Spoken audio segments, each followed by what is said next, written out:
Hello everyone, welcome back to another episode of Chapter by Chapter, a Fire Emblem Three Houses Golden Deer Maddening chapter review where I go through each chapter and talk about what I liked, didn't like, and things that it could be improved on if it needs any. Chapter 16 is one we're going to talk about right now, the Great Bridge of Myrddin, and let's get into it. Now, I've always enjoyed this map. In Blue Lions, it had a lot of interesting moments in its story, like Dedue coming back and Dimitri starting to slowly come around. And in Crimson Rose was really just an intense map, and I had to resort to some pretty desperate measures and some pro strats to ensure survival, even on hard mode. And here, like it plays in Blue Lions, but even on Maddening, I did enjoy it. So as far as aesthetics go, I really like the look of this map. Some things that I particularly enjoyed was the great big fortress in the middle and the bridges on the side of the map. It's not incredibly important to complete the map, but if you want to loot the chest and bait the cavalry enemies coming in from this direction, it allows you to do that without getting the main group of enemies involved. And I always do like it when maps kind of feature some alternative routes, even if it's not directly important or not super mandatory at all. The fortress in the middle of the map and the bridge area adds to the challenge here because the enemies will emerge from this area until you take it over. The snipers here are tough to deal with and will ambush you with range, which can make it hard to predict who they're going to target. You're encouraged to seize the fortress, but once you get over there, this chapter gives you another challenge. Acheron, the weather vane, teleports in literally right behind you with about 8 extra units on his side. When I first saw this, I sighed because I legitimately thought they were going to be ambush spawns, but these were done right. Why? Because they weren't ambush spawns at all. So it adds a nice tension builder. And it took all of my units to wipe them out successfully. It took me by surprise and I appreciated the fairness behind these reinforcements for once in this game. That said, I think ambush spawns are complete poo-poo all the time. And if there's an aspiring chapter designer watching, I would advise just not putting them in anyway. There's only like specific instances where I think they're legit, but even so, it's like, just why even? You know, just don't even bother. You don't need to do it. Like, you don't need to make ambush spawns to make a chapter fun or challenging. It doesn't need to exist. Now I digress from that. Claude does give you a warning on when and where the spawns are coming, and the closest ambush spawn there is a sniper. They're still dangerous because they can chunk off like half your HP if you get hit, plus Poison Strike. They are of course a threat, but they're not completely overwhelming and have incredibly high movement that's going to stop you from advancing. So they are a threat, but they're not so much of a threat that you're better off turtling out of concern, which is at least the bane of my existence when it comes to ambush spawns. If there's ever a mechanic that encourages me to take my time as slow as possible in anticipation for something to come to just bullshit me, it's going to be ambush spawns, and personally I don't think that's very useful for good pacing. Now speaking of pacing, I actually tried to rush through this map and I paid the price heavily for it. As you can see, my autopiloting kind of failed here as I got into Divine Pulse situations since the ambush sniper could easily pick a healer off, or I could get killed by not killing the Gloucester enemies.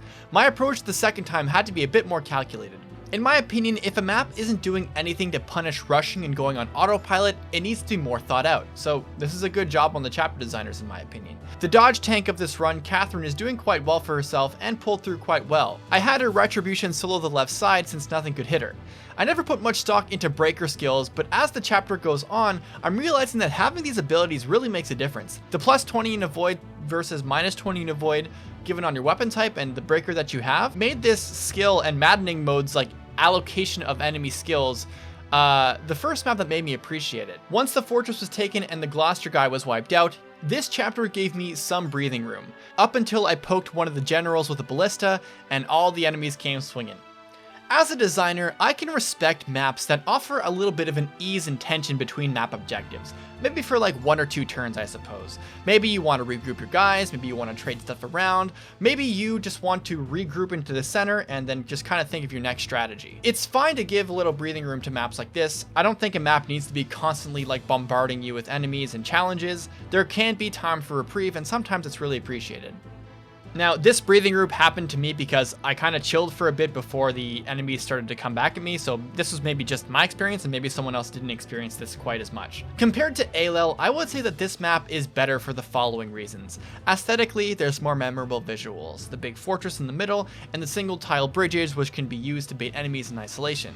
And I gotta praise this map for choosing not to have these bullshit ambush spawns that spawn right behind you as well. this could have easily been a total chapter ruiner for me. And actually this very similar thing happens in chapter 17, which makes me really hate Gronder. So that's going to be an interesting chapter to talk about. Compared to Alel, again, the anti-turtling incentive in this map was solid and had more obstacles to overcome, in my opinion, to complete versus just rescuing Judith and then babysitting her. Ladislava as a boss was just as non-scary as Gwendol was, so as a similar kind of con, this map is easy to exploit. But that being said, from aesthetics and to its actual design to its unit placement and objectives, I found this map really fun. I didn't really have any incentive to cheese the map at all, unlike Alel, and the pacing is fun and provides a fair challenge, so I give this map an A-.